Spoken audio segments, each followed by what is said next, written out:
믿는 도끼에 발등 찍힌다는 말이 있잖아요. 믿는 도끼에 발등 찍힌다는 말이 무엇일까요? 내가 좋아하고 신뢰하는 사람들에게 배신당했을 때 이런 얘기들을 많이 써요. 인생을 살다 보면은 내 주위에 친구들도 있고 좋은 동료들도 있는데 좋은 친구들, 좋은 동료들이 영원히 가는 경우도 뭐 있을 수 있겠지만 그렇지 않고 나에게 손해를 끼치고 배신하며 내 신뢰를 무너뜨리는 경우도 종종 있다는 거예요. 여러분들은 그런 경험을 해보실지 모르겠지만 저는 그런 경험이 있거든요. 학교 생활하면서 만났던 많은 친구들, 동료들, 좋아했던 사람들, 신뢰했던 사람들, 그 사람들이 어떤 사건으로 인해서 오해하는 것들, 그렇게 나를 오랫동안 알았는데 오해하는 부분들, 그때 실망감이 이만저만이 아니고 속상했던 적이 한두 번이 아니에요. 그럴 때 사용하는 게 믿는 도끼에 발등 찍힌다. 내가 믿은 게 잘못이지, 내가 너무 정을 줬나, 이런 생각들을 많이 하게 되지 않습니까? 그것이 이제 친구일 수도 있고요. 교회에서도 마찬가지예요. 교회에서도 보면 어제 동료, 어제 그렇게 막 서로 같이 밥 먹고 같이 예배하며 행복했던 사람들이 어떤 사건으로 돌변하면서 패가 딱 갈라져서 적이 되는 경우도 있고 그런 경우도 많이 있잖아요. 그때 너무 속상하는 경우도 많죠. 저는 이제 성도님들의 마음을 아니까 제가 설명해 드리는 거예요. 그때 그런 마음들을 많이 느끼잖아요. 속상하는 경우도. 그런데 이게 왜 그러냐면 당연한 거예요. 왜냐하면 이게 제가 그냥 하는 말이 아니라 이게 인생이긴 하지만 성경을 보면 이런 일들이 비일비재할 거라고 이미 예언되어 있어요. 왜냐? 이거는 단순하게 사람과 사람의 문제가 아니라 영적인 문제이기 때문에 그래요. 자, 성경을 볼까요? 디모데후서 3장 1절 그리고 4절 두 절 한번 읽어볼게요. 시작.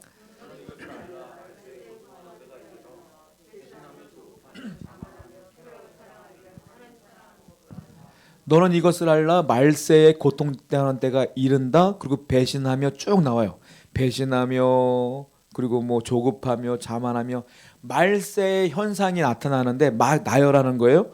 그 중에 하나가 뭐냐? 배신. 말세에 나타나는 현상 중에 하나가 배신이에요. 배신. 그러니까 나를 신뢰했던 사람들이 갑자기 나의 적이 되고 같이 한 곳으로 가던 사람들이 갑자기 나를 몰아내고 이런 것들이 말세가 다가올수록 심해진다라고 이미 성경에 예언되어 있어요.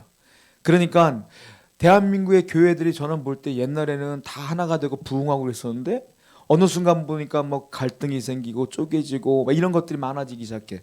그때 그렇게 생각하시면 돼요. 말세가 다가오는구나. 말세가 되니까 서로 미워하게 되고 배신하게 되는구나 라고 생각하시면 돼요. 그러니까 배신의 현상도 일시적인 것이 아니라 영적인 부분도 분명히 있는 것이다 라는 것이죠. 근데 무엇보다 하나님부터가 배신당했거든. 사실은 인생을 보면 성경을 보게 되면 하나님이 아담과 하와를 창조하시고 보시기에 참 좋았더라 그랬어요. 근데 아담과 하와가 뭘 먹었어요? 선악과를 먹었어. 배신했어요. 그리고 에덴에서 쫓겨났어. 하나님부터 배신을 당하고 시작했어요. 그리고 그것뿐만이 아니죠. 이스라엘을 선택했더니 우리가 지금 민수기를 보고 있지만 수도 없이 배신하고 원망하고 죄짓고 우상 숭배하고 그런 것들이 비일비재했다는 거죠. 우리가 호세아서를 보면 호세아가 고멜과 결혼을 하는데 고멜은 호세아라는 남편 두고 맨날 바깥으로 돌고 다른 남자 만나고 그걸 비유해서 하나님이 그러는 거예요. 나는 호세아고 너희들이 고멜이야. 맨날 그렇게 우상 숭배하냐? 라고 했던 것이 호세아서예요. 그러니까 하나님은 끊임없이 배신을 당했어. 하나님도. 우리만 배신당하면서 우리만 사람들에게 미움받는 게 아니라 하나님부터가 배신당했던 분이다. 하나님만 배신당했어요? 예수님도 배신당했지. 예수님은 우리가 알다시피 이 땅에 오셨는데 자, 예루살렘에 입성할 때 어떻게 했어요? 종려나무 가지 흔들면서 오산나 오산나 다윗의 자손이요. 그랬던 사람들이 며칠 지나서 어떻게 했어요? 십자가에 못 박여 죽여라. 오히려 바라바를 놔줘라. 저 사람 죽여라. 며칠 만에 돌변했어. 예수님도 배신당했죠. 뭐 그것뿐만이겠어요? 사랑했던 제자 가룟 유다가 예수님 배반했죠. 그것만이겠어요? 12명 얼마나 사랑했어요 예수님께서? 그런데 예수님 십자가 못 박혀 죽는 날 다 도망갔어. 사도 요한 혼자 남고 다 도망갔어. 그 배신 아닙니까? 다 도망가서 자기도 죽을까 봐. 하나님도 배신당하고 예수님도 배신당했어. 사람은 안 당할까요? 사람도 당하지. 누가 당했을까요? 바울. 사도 바울도 그렇게 배신을 당해요. 사도 바울이요. 이건 배신이라고 하긴 좀 그런데 사도 바울을 선교사로 세운 사람이 바나바입니다. 바나바와 사도 바울은 같은 비전을 품었어요. 우리 복음을 위해 살자. 복음을 위해 목숨을 바치자. 그랬는데 2차 전도 여행을 떠날 때에 바나바와 바울이 같이 가다가 갈등이 생겨요. 누구 때문에? 바나바의 조카 마가 때문에. 마가가 안 간다고 땡깡 부리는 거야. 그랬더니 바울이 너 가지 마 하고 쫓아냈어요. 바나바가 화를 내요. 너 내 조카 왜 쫓아내냐? 그래서 바나바와 바울이 갈등이 벌어져 그때. 그래서 바나바가 같이 안 가고 헤어져. 하고 바울과 헤어지고 마가 데리고 바나바가 가죠. 그래서 바울 입장에서 볼 때는 바나바 입장에서 볼 때는 바울이 왜 이렇게 성격이 그래 그러지만 바울 입장에서 볼 때는 아니 엊그제만 해도 나와 같이 복음을 위해 목숨 바치고 했던 바나바가 조카 때문에 날 버려? 그런 배신감이 느낄 수 있을 거 아니에요. 그러니까 바울도 그랬다는 거예요. 성경을 봅시다. 디모데후서 4장 16절 시작. 내가 처음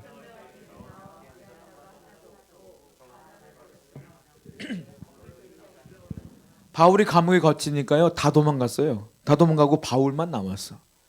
얼마나 속상했겠어요. 그들 왜 늘 기도하고 눈물 흘렸는데 내가 감옥에 딱 갇자마자 입 딱 닫고 도망가 버린 거야.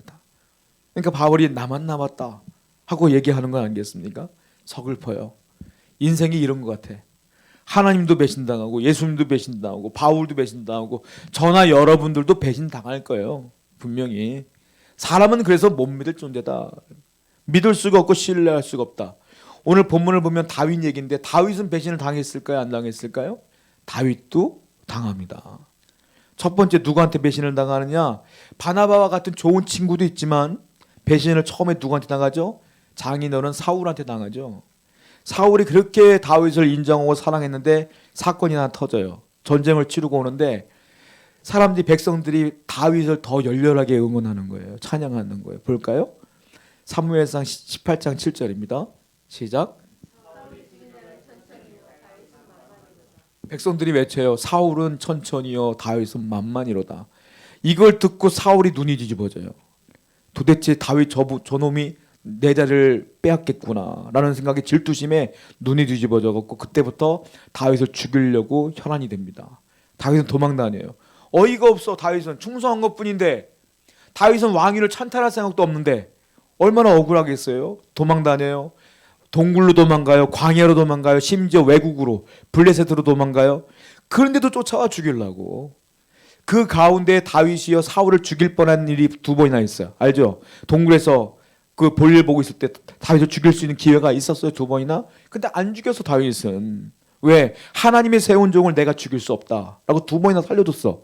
그랬을 때에 그 사울이요 그 얘기를 듣고 다윗에게 막 눈물 흘리면서 얘기해요.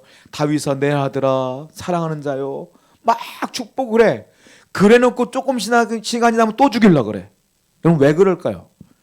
분명히 사울도 다윗이 자기를 죽이지 않을 걸 알아. 근데 자꾸 죽이려고 그래. 왜 그럴까요? 성경을 보면 사울은 악령이 그를 지배했다고 써 있어요. 악신이 지배하면 그래요 여러분들. 악령이 나를 지배하면 이건 아닌 것 같은데 하다가도 며칠 지나면 다시 지배받아. 그러니까 사람은 두 부류예요. 사람은 누군가에게 지배를 받게 돼 있어. 첫 번째 악한 영에게 지배받느냐 아니면 성령에게 지배받느냐. 둘 중에 하나야. 여러분들이 성령의 지배를 받지 않으면 악한 영이 들어와요. 성경에 보면 써 있어요. 귀신 들린 사람을 클리닝 깨끗하게 치유했더니 이곳에 뭐가 들어왔어요? 7군데 귀신이 들어왔잖아. 사람에겐 뭔가 들어오게 돼 있어요. 그러니까 우리는 여길 비우는 게 중요한 게 아니라 채우는 게 중요해. 뭘로? 성령으로 채워야 돼 우리는. 하나님의 생각과 말씀으로 채워야 악한 것들이 못 들어온다고. 그러니까 사울은 자꾸 악한 영의 지배를 받으니까 이건 아닌 것 같은데 하지만 죄를 또 짓는 거. 다윗을 죽이려고 하는 거 아니겠습니까? 그리고 이것으로 끝나지 않아요. 다윗은 또 배신당해. 누구한테? 압살롬에게 배신당해. 자기 아들. 압살롬이 자기를 죽이려고 이런 게 어디 있어요. 내 아들이 날 죽이려고 그래. 생각해봐요. 여러분 자녀가 여러분 죽이려고 한다고 보세요. 이런 끔찍한 일이 벌어져요. 그렇게 사랑했던 하나님이 사랑하는 다윗인데 하나님이 사용하는 다윗인데 그 다윗도 아들이 아버지 죽이려고 하는 경험을 해. 그러니까 성도는 알아야 돼요. 내가 하나님 믿으면 늘 천국의 길로만 걷는 게 아니에요. 우리도 이런 어려움이 있어요. 근데 신앙은 문제가 뭐냐면 신앙이 없으면 그 문제 가운데 절망하고 좌절하고 끝나지만 믿음은 뭐냐면 그런 문제가 있지만 하나님 바라보면 믿음으로 이기는 거야. 이게 신앙이에요. 그러니까 문제가 없기를 바라지 말고 문제를 이기게 해달라고 기도하세요. 이게 신앙이다라는 거예요. 자 오늘 본문을 보겠습니다. 시편 55편 1절부터 3절입니다. 시작. 하나님이여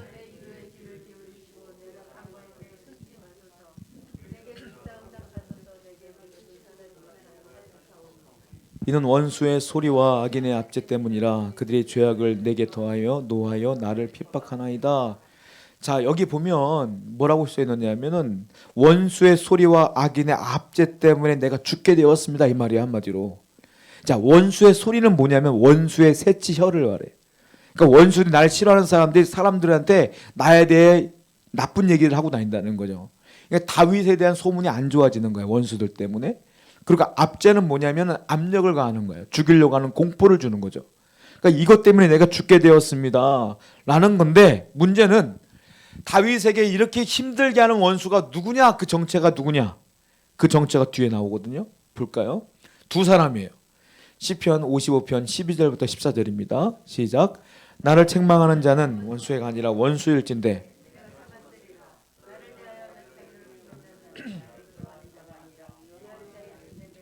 피하여 숨었으리라. 그는 곧 너보다 나의 동료, 나의 친구요, 나의 가까운 친으로다. 우리가 같이 재미있게 의논하며 무리와 함께하며 하나님의 집안에서 나도되. 그 원수가 누구냐? 그는 곧 너로다. 13절에 써 있어요. 그는 곧 너로다. 근데 그 사람 누구냐? 나의 동료라. 나의 동료, 나의 친구요, 나의 가까운 친으로다. 성서학자들은 여기서 이 원수 다윗을 배신하며 힘들게 했던 원수가 누구냐? 첫 번째 압살롬이다, 이렇게 말하고요. 두 번째는 누구냐? 이 친구가 누구냐? 아히도벨이라 이렇게 표현해요. 아히도벨. 아히도벨이 그 다윗의 친구예요. 그러니까 이 아히도벨이 누구냐면 압살롬을 도와서 자기 제일 친한 다윗을 죽이게끔 만든 게 아히도벨인 거예요. 그러니까 아들을 꼬드겨서. 그러니까 이 아히도벨이 그 압살롬과 함께 반역을 일으킨 거죠. 그러니까 다윗의 입장이 볼 때는 이러한 일이 벌어지니까 얼마나 기가 막혀요. 다윗은 견딜 수가 없는 거예요. 이제 더 이상 의지할 사람이 없는 거지. 아들이 그러는데, 내 가장 친한, 어릴 때부터 친한 친구가 그러는데 다윗은 의지할 사람이 없는 거예요. 압살롬이 누구냐면 다윗의 셋째 아들이에요. 압살롬은 왕이 될 수가 없어요, 셋째 아들이기 때문에. 첫째 아들이 있었다, 암논이었어요. 암논은, 자, 다윗은 아내가 굉장히 많습니다. 우리가 알고 있는 첫 번째 아내는 미갈인데, 미갈은 사울 왕의 딸이에요. 사울이 줬어, 딸을. 그래서 사울이 다윗의 장인이란 말이에요. 근데 미갈은 아이를 못 낳았어요. 그래서 다른 여인을 통해서 아들을 낳았는데 그 아들이 암논이에요. 첫 번째 아들이. 근데 암논과 이 우리가 압살롬은 배가 달라. 엄마가 달라. 이복 동생이야. 근데 문제가 뭐냐? 암논이 이복 여동생 다말을 사랑해. 이 다말은 이 암논과 같은 어머니야. 그래놓고 사랑하니까 강제로 추행해버렸어요, 암논이. 결혼하기 위해서. 이것 때문에 이 압살롬이 기가 막혀서 암논을 죽여버려요, 압살롬이. 큰형을. 그래서 다윗은 결국 용서해줘요. 용서해줬지만 이 압살롬은 언제 아버지가 날 죽일지 몰라. 내가 왕이 돼야 돼 라는 생각으로 배신하게 되는 겁니다.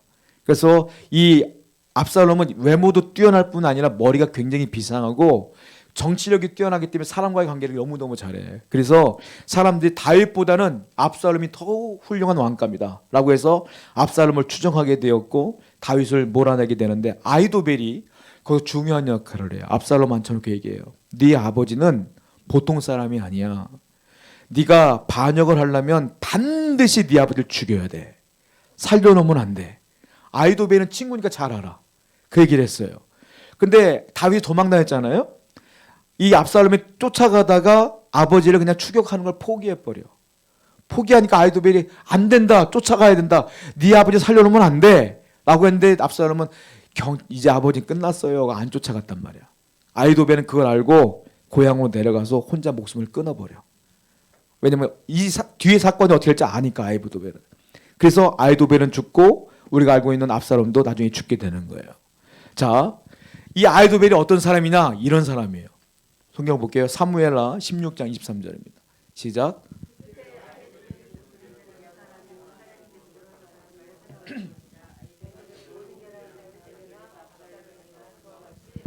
다윗의 전쟁을 치를 때의 책사가 누구냐? 아히도벨이었어요.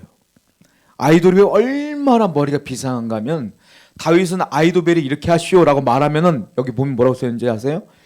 아히도벨이 베푸는 계략은 사람이 하나님께 물어서 받은 말씀과 같은 것이라. 다른 말로 말하면 하나님 말씀처럼 완벽하더라 이거예요. 아히도벨의 계략은. 그래서 다윗은 아히도벨이 말하는 대로 그대로 따랐더니 다 승리한 거야. 그만큼 비상한 사람이 아히도벨인데 아히도벨이 네 아버지 살리지 마 했는데 살려놨으니 아히도벨은 그냥 이건 끝났다 하고 스스로 목숨을 끊어버린 거죠. 그렇게 다윗과 친했고 다윗 오른팔이었던 사람이 아히도벨인데 이런 짓을 벌였다. 자, 오늘 본문 1절 말씀입니다. 14절 말씀입니다. 시작. 우리가 같이. 이게 누구냐? 이게 아히도벨이에요. 우리가 같이 뛰어놀았잖아 아히도벨아. 근데 날 배신하니? 다윗이 그 얘기를 하고 있는 거예요. 자, 다윗이요 충격을 받습니다. 그 충격을 이 성경 본문에 써놨어요. 시편 55편 12절부터 13절 읽어봅니다. 시작. 나를 책망하는 자는 원수가 아니라 원수일진데 내가 참았으리라. 나를 대하여 자기를 높이는 자는 나를 미워하는 자가 아니라 미워하는 자일진데 내가 그를 피하여 숨었으리라. 그는 곧 너로다. 나의 동료 나의 친구요 나의 가까운 친구다. 한탄하며 말하고 있는 거예요. 자, 그런데요 우리는 오늘 본문을 통해서 이렇게 배신당했던 다윗이 어떻게 감정 변화가 일어나는 걸 봐야 돼요. 자, 믿음의 사람은 이와 같은 어려움을 당했을 때 어떻게 대처해야 되느냐 다윗을 통해 알아야 되는데, 첫 번째, 믿음이 있는 사람이나 믿음이 없는 사람이나 이런 어려움을 당하면 똑같아요. 어떻게 되느냐? 공포감이 몰려와, 두려워, 그리고 분노가 치밀어 올라, 그리고 막 심지어 나를 괴롭게 하는 사람을 저주를 퍼부어. 그거는 믿음과 상관없어. 여러분이나 저나 똑같아. 목사들 똑같아요. 갑자기 이런 일이 벌어지면 성질이 나, 화가 나지. 사람인데 안 그러겠어요? 다 똑같은 거예요. 이건 다윗도 똑같아. 다윗의 시편을 보면 저 사람을 죽이세요, 멸절하세요, 이런 기도가 되게 많이 나와요. 그렇죠? 성경을 볼까요? 시편 55편 9절입니다. 시작. 내가 성내에서 강포와 분쟁을 보았사오니 그들을 면하소서, 그들이 혀를 잘라주세요. 이렇게 기도한 게 다윗이에요. 얼마나 화가 났으면 혀를 잘라달래, 다 죽여달래. 그런 기도가 나와야 믿음이 있는 사람도. 안 그러겠습니까? 그런 기도가 나와요. 자, 이것으로 기도가 끝나지 않아요. 또 이런 기도를 해요. 시편 55편 15절 23절 시작. 사망이 갑자기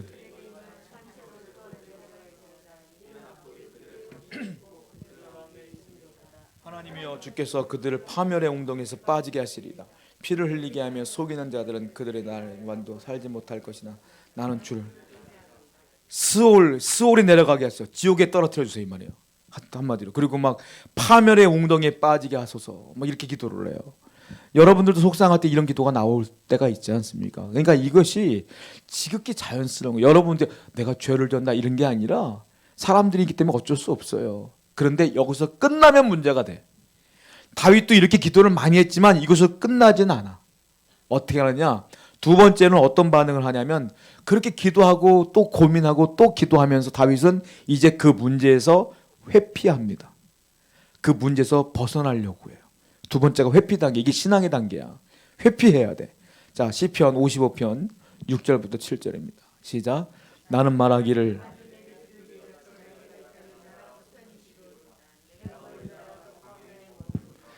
내가 날개가 있으면 내가 이 사건에서 벗어나고 싶어, 이 말이에요. 그리고 어디로 가냐면 광야에서 머무리로다. 광야는 사람이 없어요. 거긴 뭐가 있냐면 하나님만 있어요. 이 말은 무슨 말이냐면 내가 이 문제에서 회피하리라. 어디로 피하리까? 하나님께로 내가 피한다, 이 말이에요. 내가 비록 분노가 치밀어 오르지만 문제가 해결되지 않지만 괴롭지만 나는 이 문제 가운데 머물러 있지 않고 하나님께 회피할 거야, 이 말이에요. 하나님만이 해결할 수 있으니까 광야로 가리라. 여러분, 신앙인은요 그 문제 가운데 매몰되는 자가 아니라 그 문제를 하나님께로 피하는 분이에요. 하나님께로 피해야 하나님이 도와줘요. 그러니까 여러분들 그 문제 때문에 너무 속상해하지 마라. 그 속상해한다고 해서 해결되지 않아요. 다윗도 분노가 치밀어 오지만 거기서 끝나지 않고 하나님께로 피하려고 애를 쓰는 모습을 볼 수 있어요. 이것이 신앙인의 모습이지 않겠습니까? 그리고 세 번째로는 어떻게 되느냐? 하나님께 피했더니 하나님이 그를 보호해 주잖아. 그랬더니 그 마음에 평화가 와요. 평화가 오니까 문제는 그대로인데 다윗이 하나님께 피했더니 하나님의 위로하심이 있어. 그러니까 이 마음이 녹아져. 그 다음에 어떻게 되느냐, 다윗은 결국은 압살롬도 아히도벨도 다 용서해요. 이게 신앙의 모습이에요. 그래요. 처음부터 용서하기 쉽지 않아요, 여러분이나 저나. 처음부터 용서 못해. 두 번째 중요한 단계가 있는 거예요. 하나님께 피해야 된다. 그래 용서가 나온다라는 거예요. 하나님도 우리를 용서했어요. 그렇게 배신당한 하나님이 용서하지 않았으면 우리가 구원 못 받지. 예수님도 용서했어요. 십자가 달려 돌아가시면서 뭐라고 했어요? 이렇게 말했잖아요. 저들의 죄를 용서하여 주옵소서. 그러니까 우리가 구원받지. 사도 바울도 용서해요. 볼까요? 디모데후서 4장 11절 시작. 누가만 나와 함께 있느니라. 아까 바나바와 갈등이 있었던 원인이 누구 때문에? 마가 때문에. 근데 감옥에 있는 바울이 뭐라는 줄 아세요? 야, 마가 좀 데리고 와라. 그가 내게 필요한 존재다. 용서한 거야. 분노가 치밀어 올랐지만 하나님께 피했던 바울은 용서함이 왔어요. 성도도 마찬가지예요. 우리도 속상하고 힘든 일이 있을 때마다 하나님께 피하시기 바랍니다. 그러면 여러분 마음 가운데 주님이 평안함을 주실 줄로 믿습니다. 우리 함께 기도하겠습니다.